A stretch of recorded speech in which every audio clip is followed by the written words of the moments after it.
When we think of an airplane, we usually think about it as a way to get from point A to point B, right? But what if it's actually way more than that? What if it's a machine that literally changes how we see the world and even how we see ourselves? Okay, let's dive into this. So this is the big question we're going to tackle today.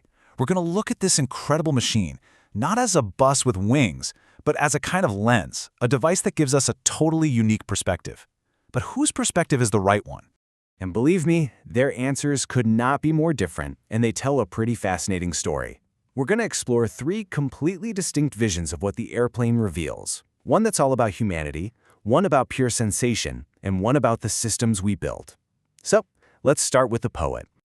All right, so our first perspective comes from someone who spent thousands of hours in the cockpit, a guy who is both a pilot and a poet, the one and only Antoine de Saint-Exupéry.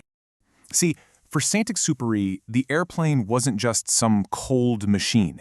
It was a tool, like a plow for a farmer or a plane for a carpenter.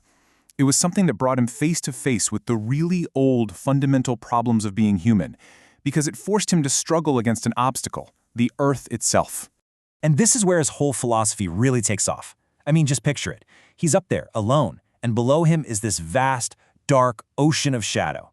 But in that darkness, he sees these tiny, scattered lights. And to him, they weren't just lights from some houses. Oh no, they were something much, much deeper. Each and every one of those little lights was a sign of a unique human mind, a whole world of consciousness. He'd imagine entire lives unfolding down there.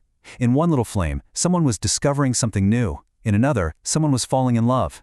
But he also saw the loneliness, right? The closed windows, the people already asleep. The view from above didn't just show him a landscape. It showed him a constellation of human souls. And for Saint-Exupéry, this was the whole point. Seeing all of humanity laid out like that from the sky didn't make him feel powerful or distant. It was the opposite. It filled him with this deep, powerful urge to connect, to somehow bridge the massive gaps between all those little isolated fires. So, hold on to that beautiful, poetic idea of connection, because now we're going to see how it gets completely and utterly torn apart. We're shifting from the poetic to the purely visceral. Yeah, not everyone looked down from a cockpit and saw a human constellation. Some people looked down and felt something totally different. Pure, raw, mechanical sensation. And this was the view of a group called the Italian Futurists. They actually created an entire art form all about flying. It was called aeroplano. And the goal here wasn't to connect with the little people on the ground below. Not at all. It was all about capturing the raw experience of being inside the machine. The speed, the power, the mechanics, even the violence of aerial warfare. This quote from their manifesto, it says it all. They really believed the airplane didn't just give you a new view of the old world. No, it created an entirely new reality, something art had never, ever seen before and now had to try and capture. So all that stuff about the individual lives and the poets and teachers in the houses below, yeah, forget all that. For an aeroplano artist like Tullio Crowley, the whole point was to make you, the viewer, feel the G-force of a plane in a nosedive. His work had a, quote, profound contempt for detail. He wanted to communicate the dizzying, thrilling, and honestly often violent sensation of becoming one with the machine.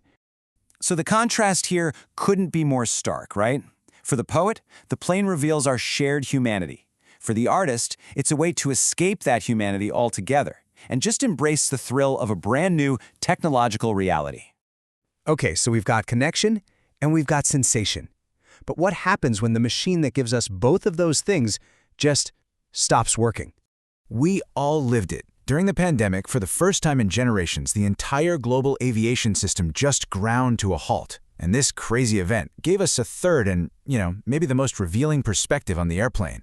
There's this philosopher, Martin Heidegger, who talked about modern technology as a standing reserve, this huge interconnected system that's always on call, always ready to be used. A plane sitting on the runway, ready to go, is a perfect example. But when it's broken, when pilots are laid off and the plane is just sitting there empty, suddenly the whole massive system behind that one single plane becomes visible. Heidegger had a special word for this. He called it conspicuous. Think about a hammer. When it's working, you just use it. You don't even think about it. But the second it breaks, you're suddenly looking at it as just a piece of wood and a lump of metal. Well, a grounded airplane is like that broken hammer. It stops being a vehicle and becomes this conspicuous object that forces us to see the gigantic, fragile global network it relies on. And this creates a feeling Heidegger called unheimlich, which basically means the uncanny. You know, seeing those images of fleets of airplanes just parked in deserts, it wasn't just sad, it was deeply weird. It was unsettling. Something totally familiar suddenly became completely strange. These weren't really planes anymore. They were like ghosts of a world that had vanished overnight. So, what it all comes down to, for the philosopher, is that the grounded airplane is this powerful symbol of just how fragile our systems are. It reveals this state of worldlessness, that really strange, disorienting feeling of being stuck between a past we can't get back to and a future that hasn't quite arrived yet. So, we have a poet, an artist, and a philosopher, all looking at the same machine and seeing three radically different things. Let's just put them all together for a second. So for the poet, the airplane is a tool for connection, and it reveals our deep search for unity. For the artist, it's a source of pure sensation, and it shows our love affair with technology and speed. And for the philosopher, it's a node in a massive system that, once it breaks, reveals just how fragile we really are. What this all shows us, really, is that our technology is never just a tool. It's a mirror. It's always reflecting our biggest hopes, our wildest ambitions, our deepest fears, and all our vulnerabilities. And that kind of leaves us with one final thought to chew on. If the airplane really is a mirror, and it reflects the values of its time, what does it show us about ourselves, right here, right now?